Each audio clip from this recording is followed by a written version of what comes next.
Pabili pa, Aling Sonia! Pabili pa! Ano kaya bibiliin ko dito? Ang dami kong pera! Makakabili na ako ng maraming pagkain! Pabili pa, Aling Sonia! Uy, Bebang, ikaw pala yan. Pabili po ako, Aling Sonia. Ito. Lahat po ng masasarap. Tsaka po soft drinks.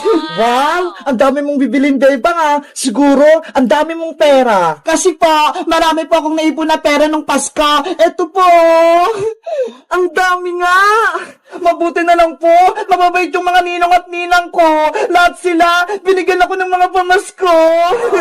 O, Bebang, ito rin mga pinamili mo. 50 lahat to. Maraming salamat po, Aling Sonia. Ito po yung bayad ko. Maraming salamat din. Yay! May merienda na ako. Kahit hindi na ako humingi kay nanay ng pera, meron ako pambiling pagkain. Bebang! Uy, Princess! Happy New Year sa'yo! Happy New Year din sa'yo, Bebang! Ano yung hawak mo? Bakit may bagang dala-dala? Ay, itong bag! Alam mo ba, Bebang? Marami itong lamang pera na pamaskuhan ko. Totoo! Puro pera yun naman yan! Tignan mo pa, para maniwala ka. Wow! Diba? Ang dami! Punong-puno ng pera! Wow! Ang dami nga! Ikaw, Bebang, may pera ka rin ba? Meron! Madami! Ito ho! Bilangin mo nga! Padamihan tayo ng mga napamaskuhan! Sige! Bilangin ko! Hawakan mo muna itong pagkain ko! Okay! Ako muna hawak! 100, 200, 300, 400, Oh no! 500, 600, 650, 670, 690, 710, 730 lahat yung pera ko, Princess! Wow! Ang dami din sa'yo, Bebang! Ikaw naman magbilang, Princess! Okay! 100, 200, 300, 400, 500, 600, 700, 800, 900, 950. Wow!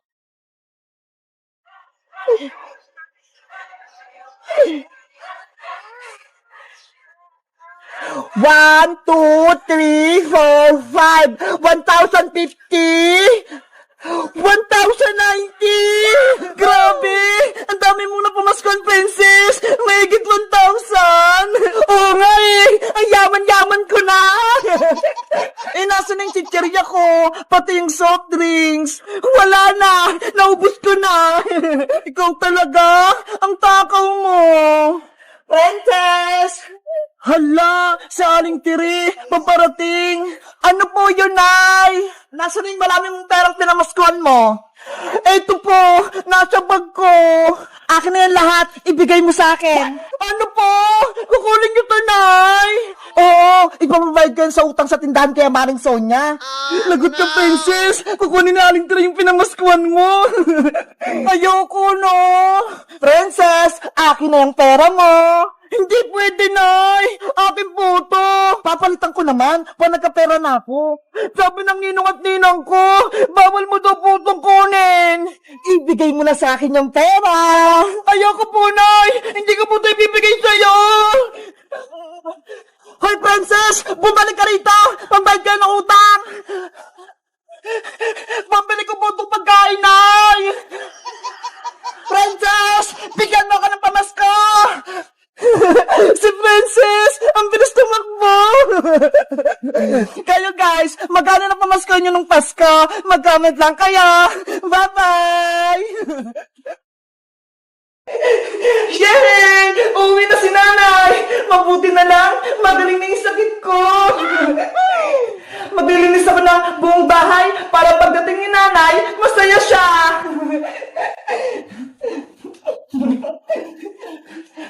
Ay, aba! Ang sipag mo naman ata, Bebang. Nagwawalis ka na. Sabi kasi ni Iska at ni Princess Maria, uwi na raw si Nanay, kaya naglilinis ako. Naniwala ka naman sa sinabi ni Princess pati ni Iska. Di ba, Mami? Next year pa uwi si Tita Sitang? Oo. Sa susunod na taong pa uwi si Ate Sitang. Kaya huwag kang managinip dyan, Bebang. Pero Tita Margaret, gusto ko na umuwi si Nanay. Nahihirapan na po ako dito. Tsaka gusto ko na rin pong pumasok sa school. Hanggat kami ang kasama mo rito, hindi ka makakalabas ng bahay. Maglilinis, maglalaba, at maghuhugas ka lang ng pinggan. Naiintindihan mo ba? Kung nandito lang si Nanay, hindi siya papayag na hindi ako mag-aaral. Huwag ka lang mangarap, Bebang. Hindi na uwi si Tita Sitang dahil hindi ka niya mahal. Hindi totoo yan, Maria. Mahal ako ni Nanay. Kung mahal ka ng nanay mo, bakit ka niya iniwan? Kaya hindi ka niya na mahal, Bebang. Hindi na siya uwi dito. Sinungaling ka, Maria. Mahal ako ni Nanay. Hindi niya ako iiwan. Bebang, bumalik ka rito.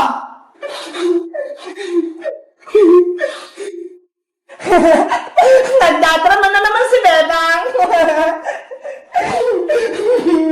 Nanay, nasaan ka na ba? Umuwi ka na.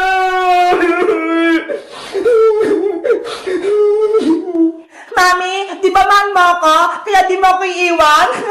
Di tulad ng ginawa ni Tita Sitang kay Bebang? Siyempre, mahal na mahal kita, Maria. Hindi kita iwan kahit kailan dahil ikaw ang pinakamagandang anak ko. Salamat, Mami! I love you! A few moments later. Sa wakas, nandito na ako sa Pilipinas! Manong driver, para po! Yahoo!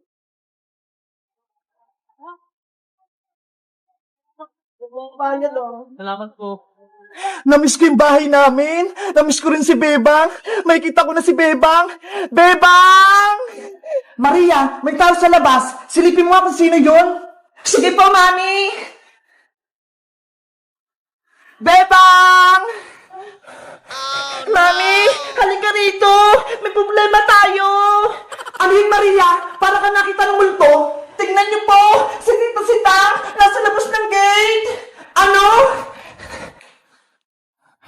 Ay, oo nga. Totoo yung sinabi ni Bebang. Uuwi na si Ate Sitang. Bebang! Yuhu! Bakit ang tagal naman buksan? Anong gagawin natin, Mami? Pakukulong tayo ni Tita Sitang kapag nalaman niya pinahirapan natin si Bebang. Maria, iligpit mo yung mga gamit natin. Ilagay mo lahat sa bag. Bakit po, Mami? Huwag ka nang maraming tanong. Tatakas tayo bago pa tayo mahuli ni Ate Sitang. Sige po, Mami. Bebang, papasok na ako sa loob. Maria, bilisan mo! Paparating na si Tita Sitang mo! Yahoo! Bebang! Sino kayo tumatawag sa akin sa labas? Hello guys! Magandang araw! Ako si Aling Sitang. Nakauwi na ako rito sa Pilipinas. Siguradong matutuwa si Bebang. Pero, bakit kaya wala nagbubukas ang pinto? Ano kaya nangyayari sa loob ng bahay? Sana, mahuli ko si Margaret pati si Maria nang mapabarangay ko sila. Mag-comment lang kayo para sa part 6. Bye-bye! Ayan! Malapit ko nang matapos na dinadrawing ko si Among Us.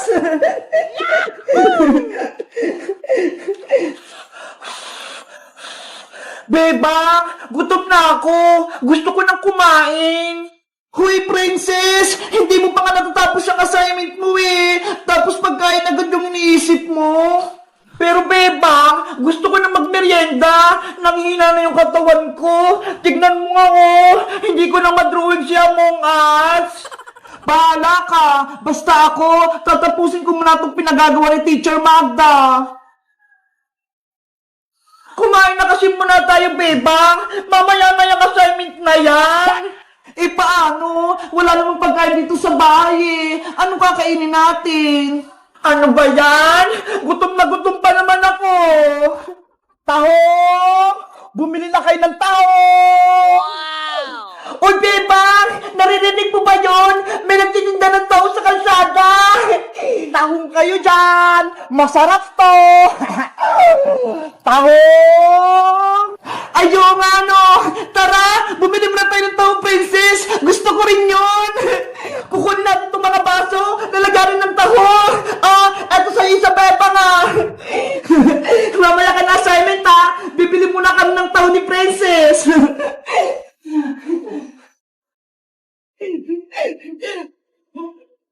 Nasaan yung nagtitinda ng taho?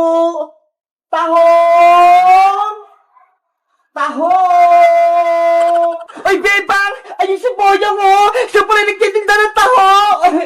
Bayang! Pabili kami ni Princess ng taho mo! Ay! Si Bebang pati si Princess! Bibili ng parinda ko! Sa wakas, magkakabenta na ako! Magkano bibili niyo, Bebang? Isang baso sa akin, Bayang! Punuin mo to, ha? Ako rin, Boyong! Isang baso para mabusog ako! 20 pesos ang isang baso! Akin ang mga bayad nyo! Sigurista ka naman, Boyong! Magbabayad naman kami, ha? Akin na, Princess! Baka sabihin mo utang eh, tapos hindi ka magbayad. Eto na yung bayad ko. Eto naman yung bayad ko. Yahoo! May 40 pesos na ako. Siguraduhin mong masarap yan taho mo, Boyong, ha? Dapat mainit-init pa yan. Oo naman! Oh no! Isang baso kay Bebang, isang baso kay Princess.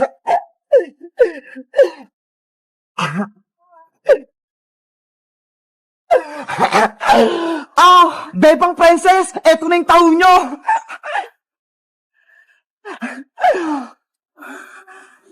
Hala, Boyong, ano to? Bakit taho nyo nasa baso? Kaya nga, ang baho-baho pa, tapos hindi pa luto. Tahong naman talaga yung binibenta ko, ah. Sabi ko, tahong, hindi taho. Ano ba yan? Ang pagkakarinig namin? Taho? Yun pala, tahong. Magmimerienda pa naman sana kami ni Princess. Ay, Bayang! Ayoko nitong tahong mo! Hindi to makakain! Ibalik mo yung pera ko! Naku, hindi na pwede, Princess, no? Nagbayad na kayo, kaya akin na yung pera nyo. Madaya ka naman, Boyong. Dapat, sa palengke ka nagtitinda nitong tahong na to. Hindi dito sa may kalsada. Akala tuloy namin, taho yung binibenta mo. Kasalanan nyo yan! Mali yung pantinig nyo! Ang sinisigaw ko, tahong! Hindi taho! Tinatawan mo ba kami? Ibalik mo yung pera namin! Ayoko, no? Sa inyo na yung tahong nyo! Lutuin nyo! Bayong! Bumalik ka rito! Ayoko itong tahong mo! Tara na nga, Princess! Bumalik na tayo sa loob! Tapusin na lang natin yung assignment natin! Ano ba yan? Gutom na ako eh! Tahong! Tahong! Bumili na kayo ng tahong! Hello guys! Magandang araw! Ako si Boyong! Si Bebang, pati si Princess, akala nila taho yung binibenta ko! Kayo guys, bumibili rin ba kayo ng taho sa kalsada? Anong favorite yung merienda? Mag-comment lang kayo! Bye-bye! Taho!